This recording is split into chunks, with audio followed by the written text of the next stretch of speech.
Hello friends, welcome to our channel. இன்னைக்கு Nendran banana powder வச்சு malt recipe எப்படி பண்றதுன்னு பார்க்கலாம். தி டைனி ஸ்கூப்ஸோட Nendran banana nuts mix powder 1 tablespoon எடுத்துக்கோங்க. அதை வந்து ஒரு பவுல் இல்லனா ஒரு டம்ளர்ல ஆட் பண்ணி அது கூட காய்ச்சி ஆற வச்ச பால் இல்லனா கொஞ்சமா தண்ணி ஆட் பண்ணி எந்த கட்டியும் இல்லாம நல்லா மிக்ஸ் பண்ணிக்கோங்க. இந்த பவுடரை டைரக்டா பால்ல ஆட் பண்ணி சூடு பண்றதை அவாய்ட் பண்ணிக்கோங்க. ஏனா அது மால்ட் மாதிரி இல்லாம கஞ்சி மாதிரி மாறிரும். நான் இன்னைக்கு ஆல்ரெடி காய்ச்சி ஆற வச்ச ஒரு டம்ளர் பால் எடுத்துர்க்கேன். அந்த பாலை ஒரு பேனை ஹீட் பண்ணி அந்த பேன்ல ஆட் பண்ணிட்டு அந்த பால் நல்லா சூடாகிற வரைக்கும் வெயிட் பண்ணிக்கோங்க.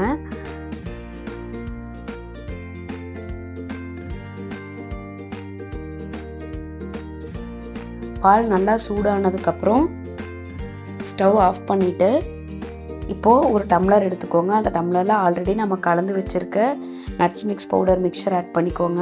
இது கூட சுகர் ஆட் பண்ணிக்கணும். சுகருக்கு வந்து நான் இன்னைக்கு ஒரு சின்ன டேபிள் ஸ்பூன் நாட்டு சர்க்கரையை தண்ணியில் கலந்து வச்சுருக்கேன். அதை ஆட் பண்ணிக்கிறேன்.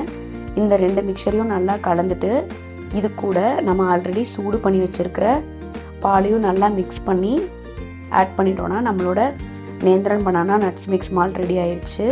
இதை இந்த மாதிரி மால்ட் மாதிரி குடிக்கலாம். இல்லைனா சின்ன குழந்தைங்களுக்கு கூழ் மாதிரி கூட காய்ச்சி கொடுக்கலாம். கூழ் காய்ச்சறதுக்கான வீடியோவும் நம்மளோட சேனல் அப்லோட் பண்ணியிருக்கோம். செக் பண்ணி பாருங்கள்.